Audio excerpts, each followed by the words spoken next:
From age 7, my mother groomed me to become her husband's wife, claiming illness. At 15, I discovered she was never sick, and her recipe cards revealed 60 years of generational trafficking of our family's women to the Morettes. In my family, daughters do not receive assets. They take on their mother's spouse's role. From age 7, my mother roused me before dawn every morning to learn her precise routine. She would braid my hair while quietly suggesting I would one day assume her duties. I perceived it as play until I reached 13. That is when she confronted me with the truth, explaining our family was obligated to provide the Morettes family with 3 successive generations of spouses. Her grandmother had forged the agreement to rescue our kin from destitution. Her mother served. She served. And when she became too unwell to proceed, I would serve. She gently cleared her throat into her handkerchief and stated she had little time remaining. Mr. Moretti began attending our morning instructional periods when I turned 14. He was 53 with streaks of silver at his temples and restless hands. He would observe me pouring his coffee and assess my recall of him taking it with 2 sugars stirred counterclockwise precisely 5 times. My mother stood behind me softly offering adjustments. Excessive direct gaze. Insufficient warmth in my expression. Grasp the cup by its grip. Avoid contact with the edge. The shift occurred at my 15th birthday dinner. My mother presented the initial 2 dishes to the extended Moretti family, as she had for 20 years. Then she commenced coughing. Severe, body-rattling coughs. She clutched the surface and looked at me. I comprehended. I stood up, accepted her garment, and continued presenting the 3rd dish. Mr. Moretti gave a single nod. That concluded it. That evening, I relocated to the main sleeping chamber, and my mother transferred to the separate dwelling. He informed me I was aware of the protocols, and I was. My mother had instructed me thoroughly. The appropriate evening attire for each night, the proper reactions to his physical contact, the precise phrases to utter. He addressed me using her identity the entire time. Anna. I had assumed Anna's identity. The subsequent morning, I arose at 4 in the morning and adhered flawlessly to her routine. Shower for 7 minutes, apply her shade of lipstick, prepare breakfast with lightly fried eggs, and bread sliced corner to corner. The residence had surveillance devices throughout, except for the bathroom. He would examine the recordings each evening and highlight my errors. I folded linens too loosely. I had a distinct gait. My vocal tone was elevated when I answered the phone. He compelled me to rehearse her laughter for extended periods until perfected. Every Wednesday, his professional colleagues arrived for their evening meal. I offered beverages while they conversed about trade paths and regional conflicts. They spoke of individuals who would no longer pose difficulties. I learned to discern which conversations indicated my departure was required. His mother consistently attended these dinners. She would gently tap my hand and state I was an amiable young woman who understood her position. My parents visited once a month, but never inquired about my well-being. My father merely reminded me that the family's reputation rested upon my contributions. My younger sister was not permitted to see me. They informed her I was undergoing training in domestic affairs. But I observed my mother coaching her before dawn when she believed I was asleep. My sister was 11 and already mastering the precise braiding style I used. I began to observe anomalies. My childhood images vanishing from our household chronicles. My official document in his possession indicating an altered birth date, making me legally adult. My mother refraining from coughing when unobserved. She would stand upright and robust in her garden, then stoop and cough violently upon others' arrival. The critical moment arrived when I was tidying his personal study.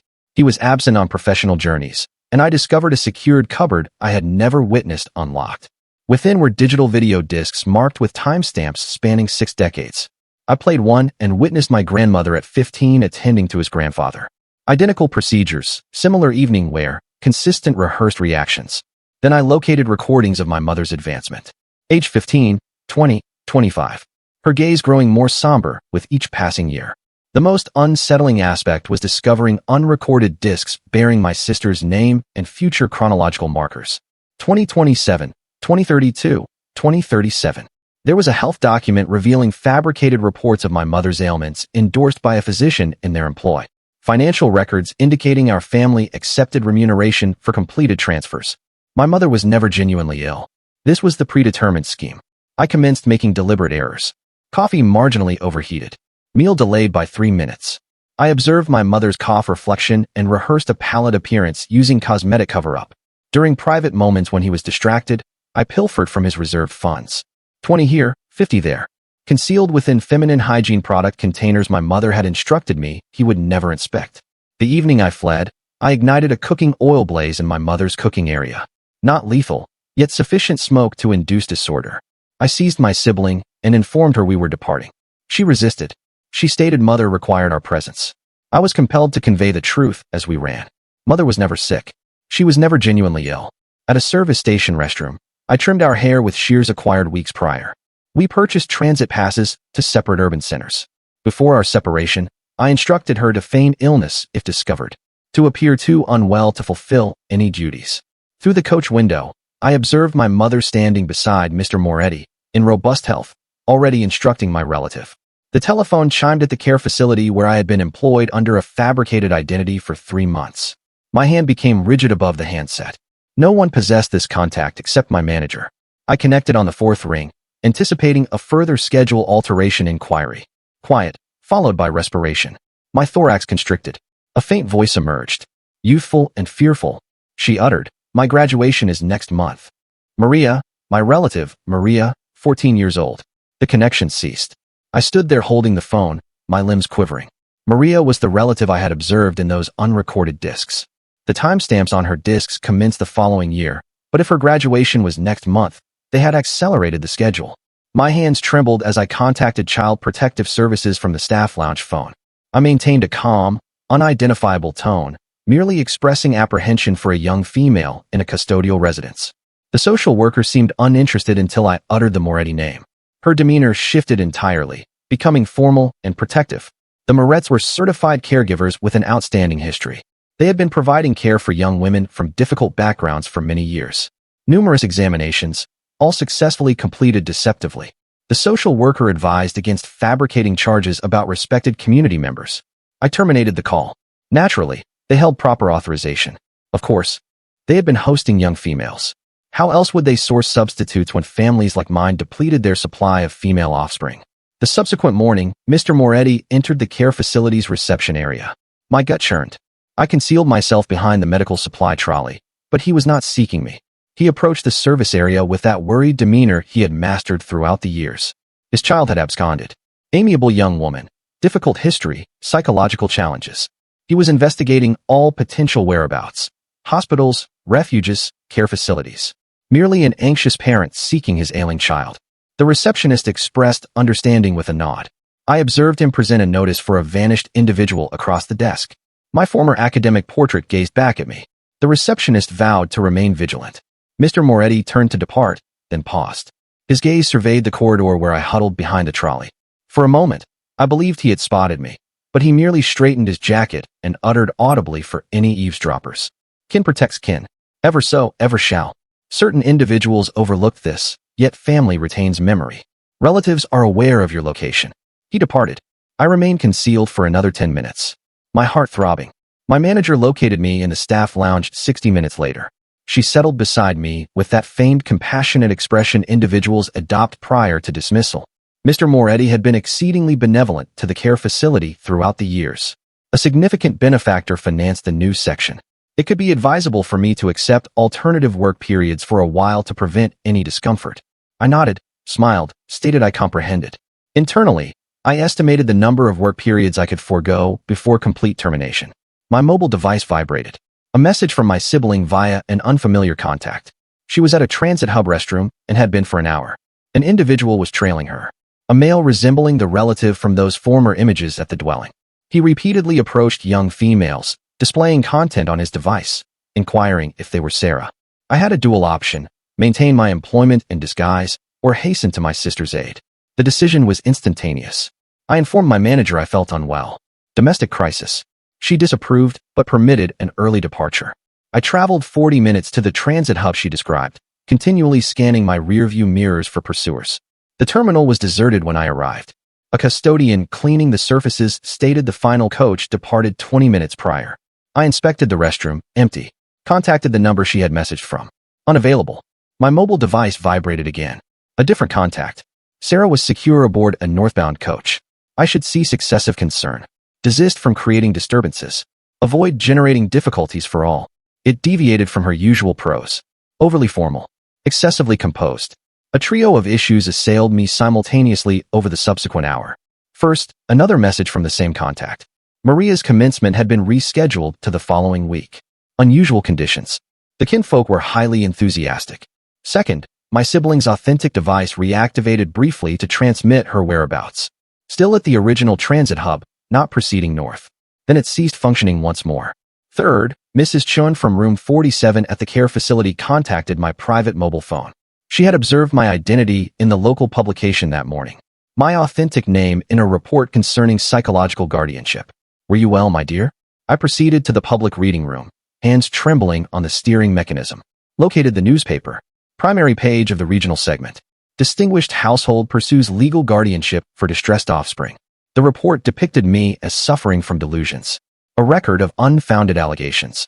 Abducted her younger sibling amidst a mental episode. The kin merely desired to facilitate my therapy.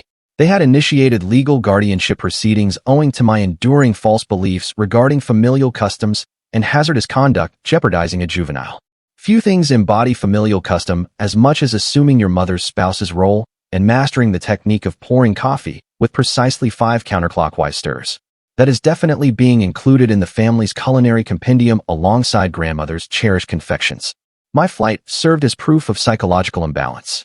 My sister's removal demonstrated my peril to others. Mr. Moretti was cited at length regarding his apprehension for his child's welfare. I remained in the public reading room, sensing the confines narrowing. They had orchestrated this flawlessly. Each action I took appeared as psychological ailment to external observers. My mobile device chimed. The residential supervisor of my dwelling, where I resided under a fabricated identity. An individual had arrived, posing inquiries, presenting official documents and legal records. He was granted half an hour to determine, immediately expel me or inform law enforcement of my concealment of a runaway. I returned within 25 minutes. Hastily placed all vital possessions into 2 carriers. The remainder I abandoned. As I packed, my hand encountered a solid object in the wardrobe. My mother's culinary collection container. I had seized it amidst the conflagrations disorder. An intuition suggesting its significance. I had never thoroughly examined its contents, presuming it contained her grandmother's culinary mysteries. But as I lifted it, a component moved. A concealed section at the base. Within were small cards adorned with my mother's meticulous script. Each appeared to be a culinary instruction. Anna's honey cake, 1962. Maria's wedding cookies, 1987. Sarah's birthday bread, 2003. But the quantities were incorrect. The components were nonsensical. 3 measures of sorrow. For spoonfuls of quietude. Cook at 15 degrees for 2 decades. Encryptions. Each formula served as an encoded chronicle. Chronological markers, identities, ages at the point of transfer. My grandmother's record indicated an attempt to flee at 17. Apprehended at the railway terminal, returned. Reprimand endured for half a year. My hands trembled as I perused my mother's inscription. Transfer at 15. Initial gestation at 16, terminated. Second at 17, terminated. Third at 18, resulted in my survival. The dwelling entrance opened. My colleague from the care facility stood alongside a supervisor. She gazed at the culinary container in my grasp, her complexion blanching. Why do you possess that? Her voice was scarcely audible. That is the Moretti lineage artifact. My grandmother informed me about it. It is passed to every new spouse. I looked at her. Truly looked. The identical deliberate stance. The same rehearsed grin. The same lifeless gaze I had observed in my reflection. What lineage? I inquired. She retreated. I feigned ignorance, yet she understood. I could perceive it in the manner her hands shifted to her abdomen. The defensive movement my mother employed when she believed no one was watching. The supervisor coughed. It was time to depart. I departed with my 2 carriers and the culinary container. Sitting in my vehicle, I navigated my mobile device. The regional social media platform had become highly active. Mr. Moretti's message regarding his search for his distressed child who had abducted her sibling had been disseminated hundreds of times. The responses were more severe. Individuals recounting my sightings throughout the locality, at the food market, the service station, the public reading room. Specifics of my everyday activities. I had not even perceived others watching. All desired to assist in locating the unfortunate ailing female and rescuing her sibling. My mother contacted me from her personal line. I nearly refrained from answering, yet an impulse prompted me to connect. You are experiencing another occurrence, she stated placidly. Similar to grandfather's passing. Recall? You believed all sought to harm you. We were compelled to secure assistance for you. No collapse occurred upon grandfather's demise. I was 12 and managed it with greater composure than anticipated. But I discerned her unspoken implications. The narrative was already composed. My record of psychological affliction was retrospectively cemented. "Mother," I began. "Return home, Anna. We can assist you." She addressed me as Anna, not my given name. Anna, as if I had already undergone the transfer, as if I had already become her. I terminated the call. The care facility contacted me. The manager's tone was formally compassionate. Considering the circumstances and expressed worries, it might be advisable for me to take a prolonged psychological well-being absence until matters were settled. They would retain my employment for 2 weeks. 14 days. Maria's revised commencement date was in 7 days. I located an inexpensive lodging establishment accepting currency. Passed the evening perusing each culinary instruction card, deciphering the records. 6 decades of females, individuals familiar from familial gatherings, relatives who had relocated for employment or entered early marriages with remote kin. Each had fulfilled duties for the Morettes family. The following dawn presented fresh challenges. A dormant social media profile I had overlooked unexpectedly displayed current engagement. Images I had never uploaded surfacing with yesterday's chronological marker.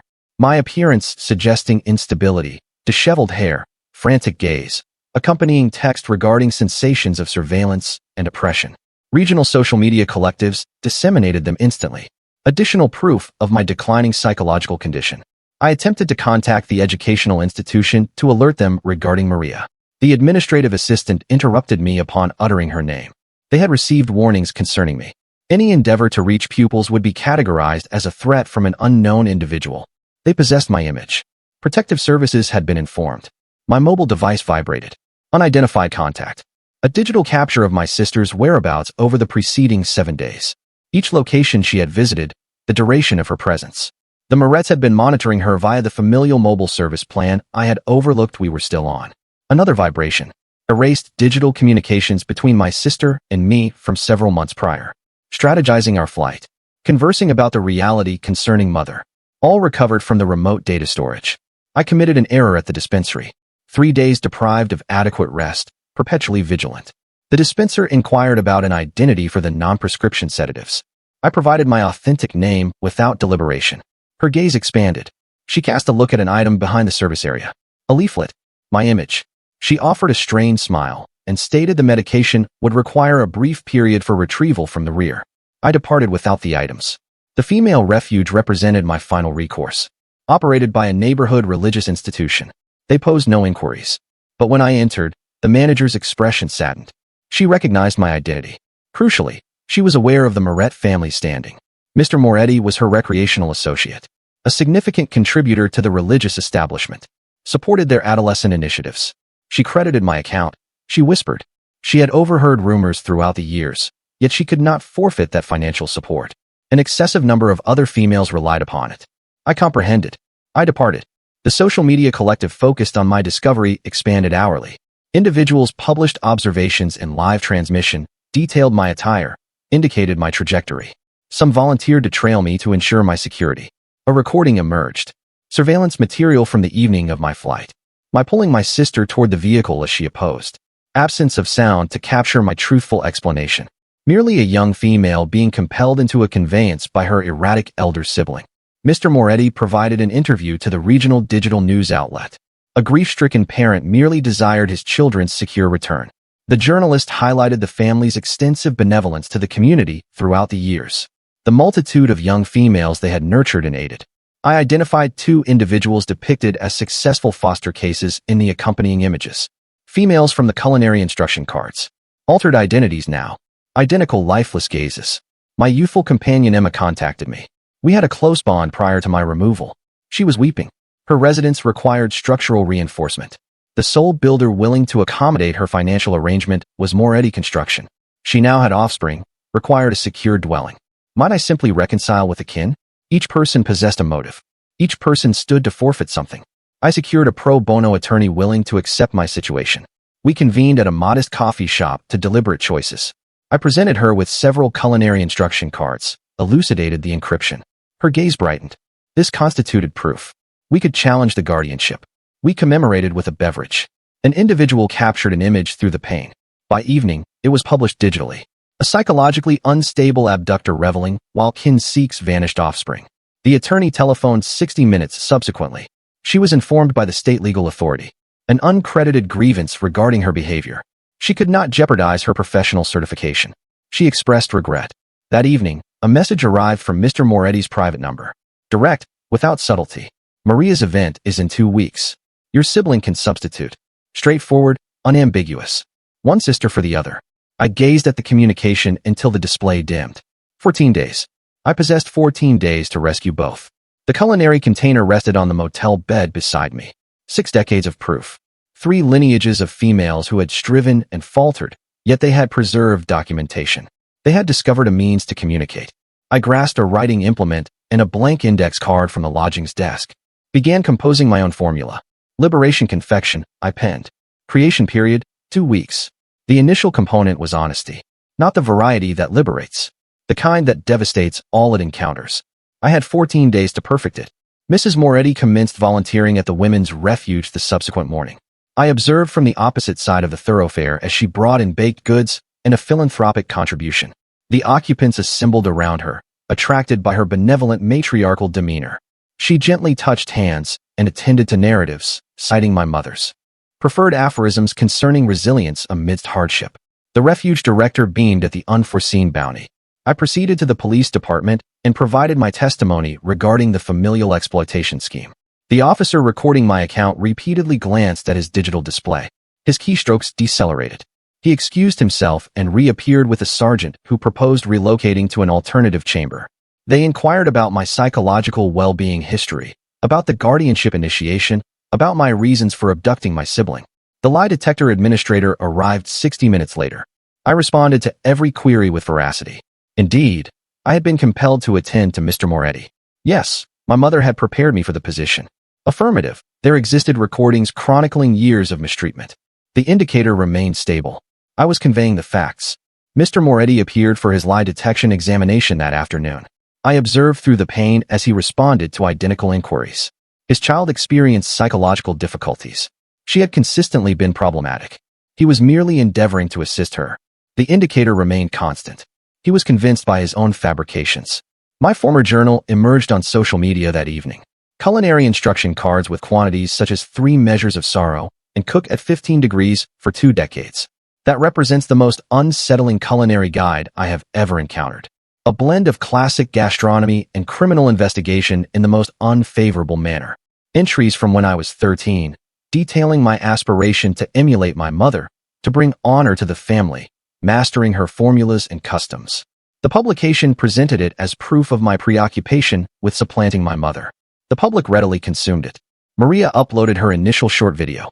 She stood in my mother's cooking area wearing the smock I had used at 15. Her actions were exact, rehearsed.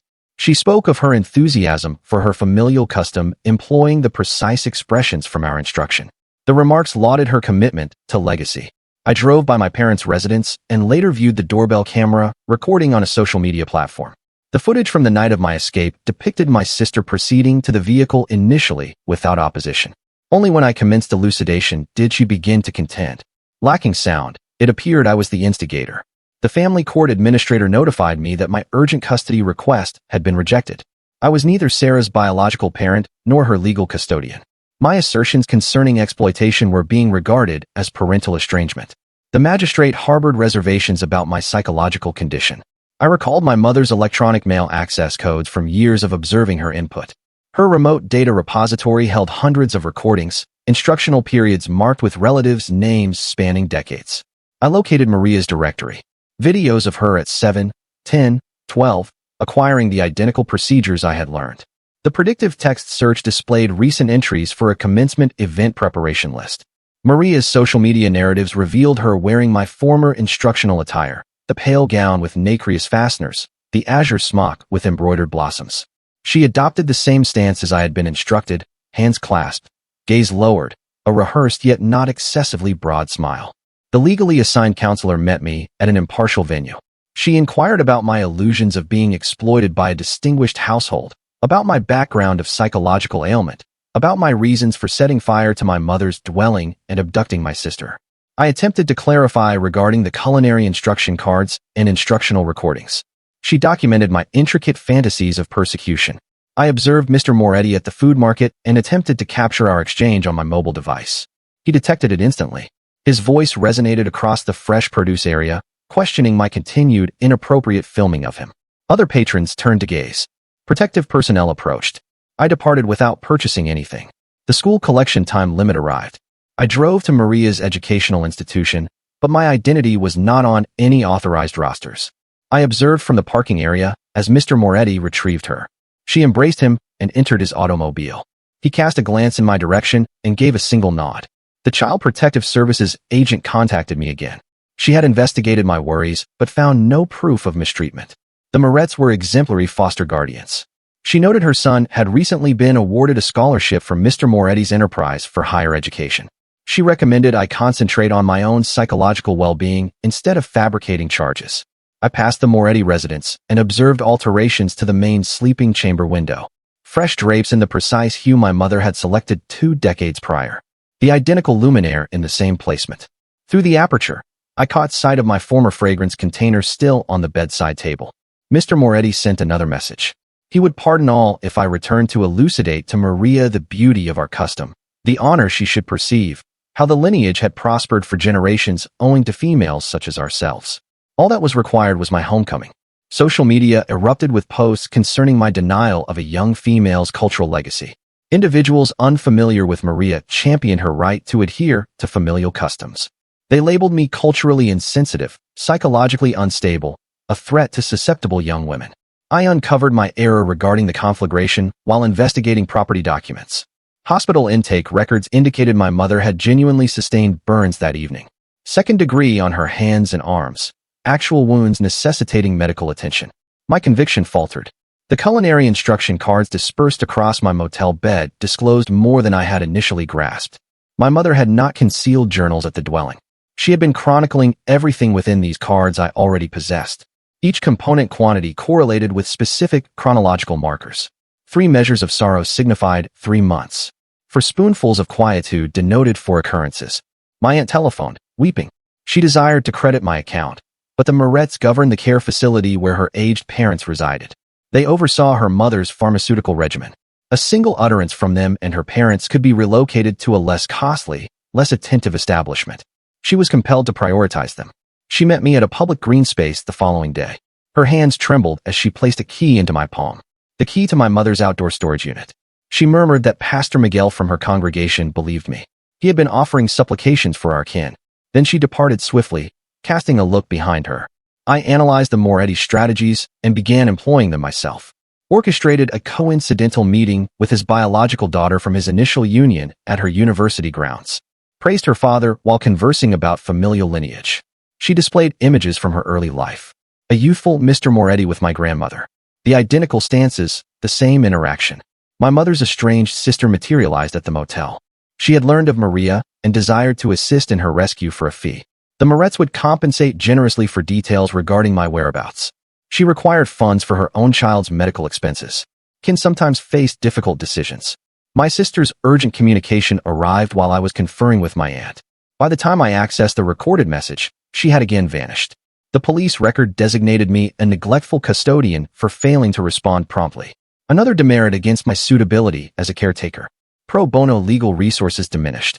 The Morettes possessed familial attorneys and substantial financial reserves from relatives' educational endowments they managed. I divested my vehicle for less than its value and utilized public transport. Resided in more affordable lodging, consumed 1 meal daily. My mother and I encountered each other at her preferred eatery. She sat with Maria, instructing her on the appropriate utensil for greens. I approached their seating area. The discussion became intense. Other patrons gazed. Protective personnel escorted both of us outside. An individual recorded it. The footage gained widespread attention in regional social media groups. The care facility director telephoned to notify me my employment had ceased. The continuing law enforcement inquiry was unsettling susceptible occupants.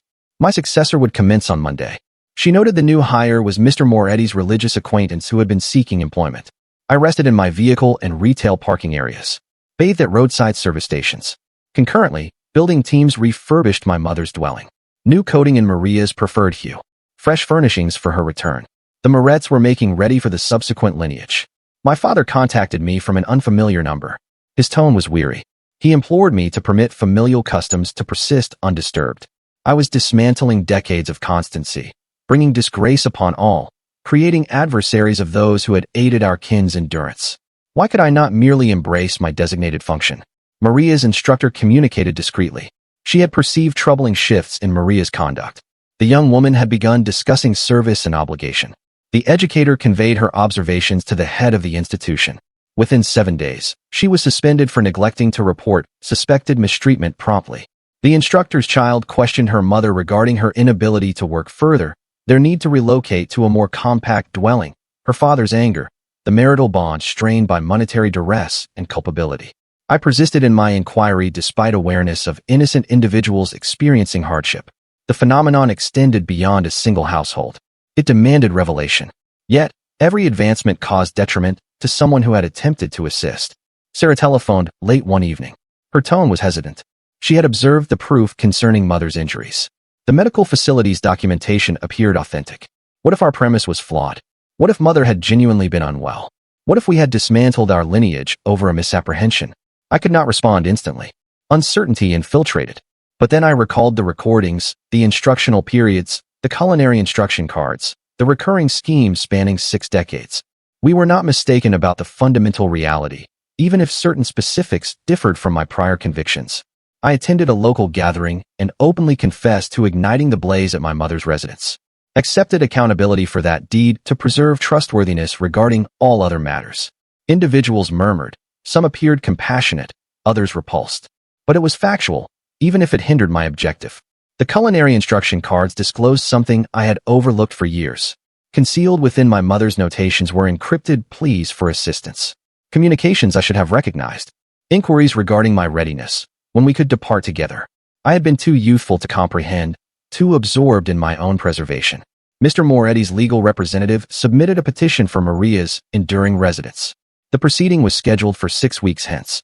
I computed the timings. Maria's event would transpire prior. The judicial framework operated too sluggishly to preserve her. I encountered Mr. Moretti at a coffee establishment to deliberate conditions. He truly held the conviction that he had salvaged our kin from destitution. His progenitor had rescued distressed females, providing them with objective, constancy, affection. The custom honored that initial offering. He conversed with genuine fondness intermingled with proprietary prerogative. His misconception was profound. He viewed himself as a patron. The females under his charge were fortunate, safeguarded, esteemed. Their inability to depart was for their own welfare. They might otherwise make unwise decisions, inflict harm upon themselves, bring dishonor upon all. I apprehended that vanquishing him necessitated engaging in his own strategy. My former self, the tender young woman who had instructed Maria in literacy, had to cease to exist. A shrewd tactician needed to manifest, an individual capable of deploying his methods against him. The initial concession occurred that evening. I approached his nephew at a tavern, engaged in playful banter, chuckled at his witticisms, permitted him to purchase beverages, accepted his summons back to the dwelling while Mr. Moretti was away on travels. Consider the extended strategy. She is here utilizing the nephew as her personal deceptive means while his uncle is absent on professional journeys, which is certainly not what was implied by maintaining it within the lineage. Everything I had sworn never to repeat. Employing my physique as a medium of exchange, yet I required entry. Within the residence, I captured images of everything. Monetary records, instructional timetables, the refurbished sleeping chamber, Maria's commencement attire suspended in the wardrobe, the nephew unconscious from intoxication, and I departed discreetly with proof on my mobile device. I visited Maria at a public gathering where the Morettes could not obstruct interaction, inquired about familial formulas she had been acquiring. She proudly recounted them. Each corresponded to chronological markers in the encrypted cards. Verification of the recurring scheme, yet her enthusiasm was sincere. She wept when I implied her significant occasion might be spoiled. We stood at my mother's interment site afterward. Maria sobbed regarding my former kindness. Why was I causing distress to father? Why was I attempting to dismantle something exquisite? The manipulation was profound. She genuinely held the conviction that the custom was a privilege. Mr. Moretti's counter-assertion gained acceptance within the locality. I was deemed culturally unaware, psychologically unsound, attempting to enforce my contemporary principles upon a conventional household. The foster care perspective lent him credence. He had assisted numerous young females throughout the years. All hinged upon my mother's declaration. She possessed the means to reveal 6 decades of mistreatment, yet she had remained mute for many years. Sacrificed her liberty to chronicle everything from within. Would she now articulate? I utilized the outdoor storage unit key my aunt had provided. Within were my mother's genuine valuables, images of all the females who had served, communications they had attempted to dispatch, health records, monetary papers, proof she had amassed over 2 decades. The literary group my mother had frequented for many years transformed into an unforeseen confederate. The aged women recalled my grandmother's apprehension, how she had compelled them to vow vigilance over the young women. They had maintained silence out of deference, yet some were prepared to articulate. A single member of the literary collective consented to offer a statement. She had witnessed contusions, heard lamentations, observed young women vanishing, and new ones appearing, but she would not hazard complete exclusion from the community. Her declaration would be restricted. Prudent. The components gradually converged. Monetary records indicating disbursements on transfer dates, health documents chronicling injuries, images substantiating the recurring scheme across lineages, yet without my mother's explicit declaration, it might prove insufficient. Maria uploaded another recording. Her commencement event was scheduled for the following week. She displayed the pale gown, twirled, smiled at the lens. The remarks lauded her allure, her commitment, her reverence for custom. My duration was nearing its end. I created one final recording on my mobile device, not of Mr. Moretti, but of myself, elucidating all for anyone who might attend later. The reality concerning our kin, the custom, the culinary instruction cards. What fate awaited Maria if no one interceded? The lodging manager rapped on my entrance. Time for departure. An individual had voiced a grievance about me, labeled me erratic, perilous. He would grant me 10 minutes to gather my belongings. I settled in a public garden with my 2 carriers and the culinary container. 2 days remained until Maria's event. My mother continued her silence.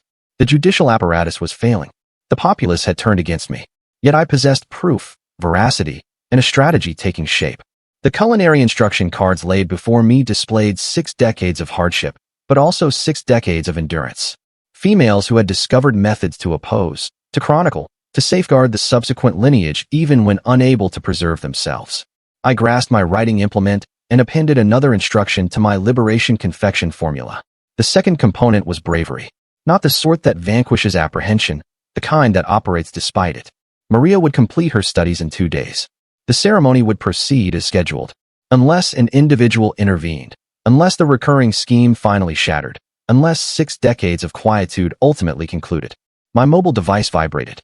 Unidentified contact. I nearly refrained from answering, yet an impulse prompted me to connect. My mother's voice resonated, firm and distinct. She was prepared to speak, prepared to provide sworn evidence, prepared to reveal to the world what she had chronicled throughout these years. But initially, she had stipulations.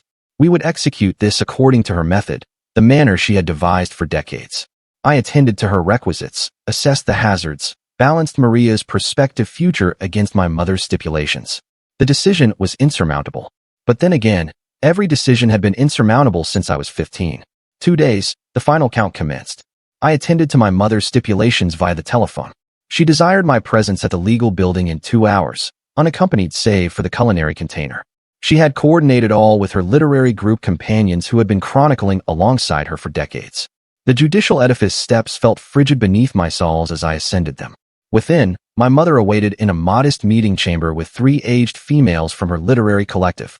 They had brought photographic collections, correspondence, financial statements spanning 6 decades, proof they had been amassing since my grandmother's era. My mother's hands trembled as she opened the culinary container. She extracted cards I had never observed, concealed beneath a false base below the initial section. Additional identities, further chronological markers, foster females whose kin had no knowledge of their disappearance. The literary group women dispersed their proof across the surface. One had been employed at the financial institution and duplicated deposit records corresponding to ceremonial dates. Another had been a healthcare professional who chronicled injuries she had attended. The third managed the regional photographic studio and had retained duplicates of every Moretti familial portrait illustrating the succession of spouses. We dedicated the subsequent hour to arranging everything in chronological order. My mother finally elucidated her strategy. She had remained not from frailty, but to accumulate proof from within. Every recording, every monetary record, every health report. She had foreseen my eventual flight and relied upon it. My escape provided her the justification to hasten Maria's schedule, compelling the Morettes to act too swiftly, to err. The county administrator arrived with documents my mother had requested weeks prior, petitions to unseal adoption records, requests for foster care placement histories, applications for protective orders. My mother had been making preparations while I had been in flight. Mr. Moretti appeared at the legal building for an unrelated matter and observed us through the glass entrances. His complexion blanched. He retrieved his mobile device, made swift calls. Within moments, his legal counsel materialized. They attempted to enter our meeting chamber, but the administrator secured the entrance. Through the entrance, I observed Mr. Moretti's hands quiver as mine had that initial evening in his sleeping chamber. My mother presented her limbs. The injuries from the conflagration were authentic, but she had inflicted them herself after my departure. She had required health documentation to substantiate the narrative that she was too wounded to persist in her duties. It had afforded her duration to arrange all of this. The state examiner my mother had reached out to appeared next. She had been constructing a case concerning the foster care framework for years, but required individuals willing to provide sworn statements. The literary group women executed official declarations. My mother granted entry to remote data storage containing hundreds of hours of recordings. Maria's event was scheduled for the following day. We possessed a single day to submit all documentation. The examiner expedited the urgent custody application. The literary group women's proof established the recurring scheme. My mother's sworn statement linked all the fragments. That evening, Pastor Miguel conducted a devotional gathering, not for the Morettes, but for all the young women they had taken. News disseminated throughout the assembly. By dawn, 3 additional former foster females had presented themselves. They had been too apprehensive previously, but witnessing others speak instilled bravery. The ceremonial day arrived. I parked opposite the Moretti residence and observed florists delivering arrangements. Food service providers unloaded apparatus. Kinfolk appeared in formal attire. Maria would complete her studies today unless the urgent legal directive materialized. My mobile device vibrated. The magistrate had examined the initial proof. Provisional protective order granted. No ceremony could proceed awaiting inquiry. The law enforcement officer would deliver documents within 60 minutes. I observed the officer's vehicle approach the dwelling. Mr. Moretti responded to the entrance. His expression traversed confusion, indignation, incredulity. He crumpled the documents, cast them down. The officer retrieved them and returned them. Guests began arriving for the ceremony. Mr. Moretti was compelled to turn them away. Maria stood at the window in her pale gown, weeping. She did not comprehend why her significant day was disrupted. The manipulation was so profound she genuinely held the conviction she was being deprived of a privilege. The inquiry progressed rapidly thereafter. Monetary analysis uncovered disbursements to my kin dating back 6 decades. Health records displayed recurring patterns of injuries and foster females. The recordings from my mother's remote data storage chronicled instructional periods, ceremonial events, transfers. Mr. Moretti engaged the most proficient legal representatives money could procure. They contended cultural custom, familial agreements between consenting adults, no physical coercion after 18 years of age. The foster females had been provided with favorable dwellings, schooling, prospects, yet the proof was irrefutable. The encrypted culinary instruction cards corresponded with monetary dealings. The literary group women's images depicted young women at 15 who appeared lifeless by 20. Former foster females provided sworn statements regarding the manipulation, the surveillance devices, the instruction that commenced in early life. My mother's declaration was the pivotal moment. She occupied the witness stand and elucidated 6 decades of familial narrative. How her grandmother had bartered the initial daughter to preserve the remainder from destitution. How each lineage had been ensnared by the preceding one.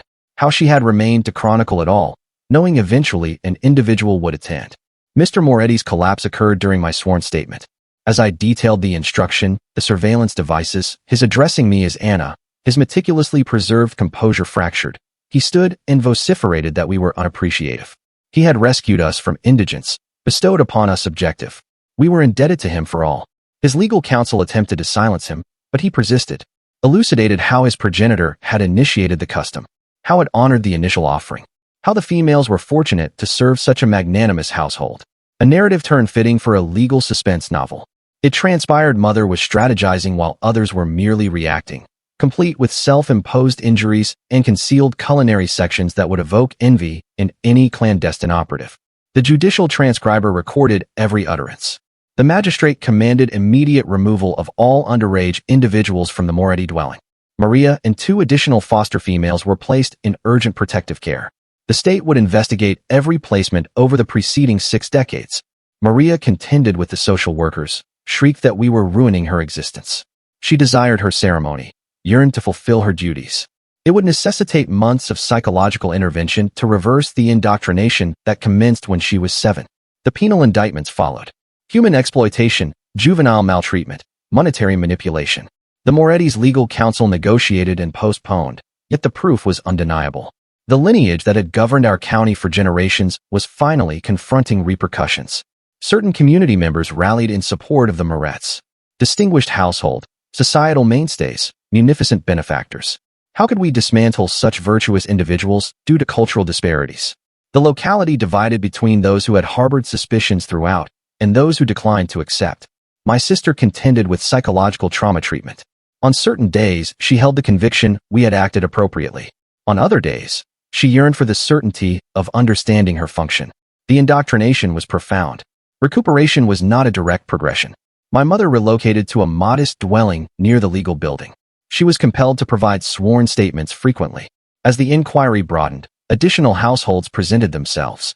More young women recalled suppressed memories. The recurring scheme transcended our immediate kin. I secured employment at an alternative care facility 3 municipalities away. Utilized my authentic identity. No further concealment. The initial week I recoiled each time the telephone chimed. But Mr. Moretti was under home confinement awaiting legal proceedings. He could no longer contact me. The foster females presented the greatest challenge. Some, like Maria, had been so completely indoctrinated they resisted placement in typical residences. They desired to return, yearned for their ceremonies. The state was compelled to establish a specialized rehabilitation initiative solely for them. My aunt paid a visit one day. Her parents were secure in their care facility. The Morettes had forfeited command of all. She expressed regret for not crediting my account earlier, for prioritizing her parents over veracity. I comprehended. We all faced insurmountable decisions. The culinary container became proof in the legal proceedings. 6 decades of encrypted records. Verification that females had been resisting in the sole manner available to them. Preserving chronicles for subsequent lineages, anticipating that an individual would decipher their communications. 6 months subsequently, Mr. Moretti accepted a negotiated settlement. 2 decades for exploitation and mistreatment. His spouse received 10 years, the nephew 5. Other familial members were given reduced penalties. The foster care framework underwent substantial modifications. Maria entered a residential rehabilitation initiative. She occasionally still wore the pale gown, still rehearsed the stances in her reflection, but gradually with intervention and forbearance, she commenced recalling her identity prior to the commencement of indoctrination. My mother provided sworn evidence in federal court concerning the interstate exploitation linkages. The inquiry had broadened beyond our district. Other households in different regions maintained comparable customs. The culinary instruction cards had exposed a network that encompassed generations. I retained one culinary instruction card for myself. My grandmother's notation regarding an attempt to flee at 17, apprehension, endurance. It recalled to me that opposition was inherent in our lineage. That even when we could not evade, we discovered methods to contend. The Moretti dwelling was offered for public sale. The locality was split regarding its disposition. Some desired its demolition. Others proposed its conversion into a museum dedicated to exploitation. Ultimately, it was acquired by a developer who transformed it into residential units. My sister telephoned on the commemoration of our flight. She was currently pursuing higher education, studying social welfare. She desired to assist young women similar to us, similar to Maria. The nocturnal terrors still occurred occasionally, but she was constructing an existence transcending mere endurance. My mother's literary collective broadened. Aged females from 3 districts convened to share narratives they had maintained in silence for decades. They established a support system for households impacted by the Morettes. Verification that opposition could flourish even in the most desolate ground. The legal proceedings persisted for 2 years. Each guilty verdict yielded additional proof, more families presenting themselves. The Morette dominion disintegrated gradually. The locality incrementally adapted to operate without their financial resources and sway. Maria completed her rehabilitation initiative on her 18th birthday. Not the commencement she had been prepared for, but an authentic one. She had opted for higher education over ritual, liberty over custom. It was not simple. On certain days, she still perceived the allure of prior indoctrination. I commenced addressing gatherings of survivors, recounting our narrative, instructing others to identify the indicators. The culinary instruction cards transformed into an emblem of concealed opposition by females who discovered methods to chronicle mistreatment even when unable to escape it. My mother released a culinary guide, Authentic Formulas. This instance, each entry was coupled with a narrative of endurance. The revenue was directed to exploitation survivors. She consecrated it to all the females who had fulfilled duties against their volition. The inquiry disclosed over 200 young women had traversed the Moretti framework over 6 decades. Some were located, others had entirely vanished. Their identities were appended to a commemorative marker at the legal building, acknowledgement of their existence, of their significance. My sister completed her social welfare academic program. At the event, she located me within the assembly and silently articulated 2 phrases: "We endured. We did."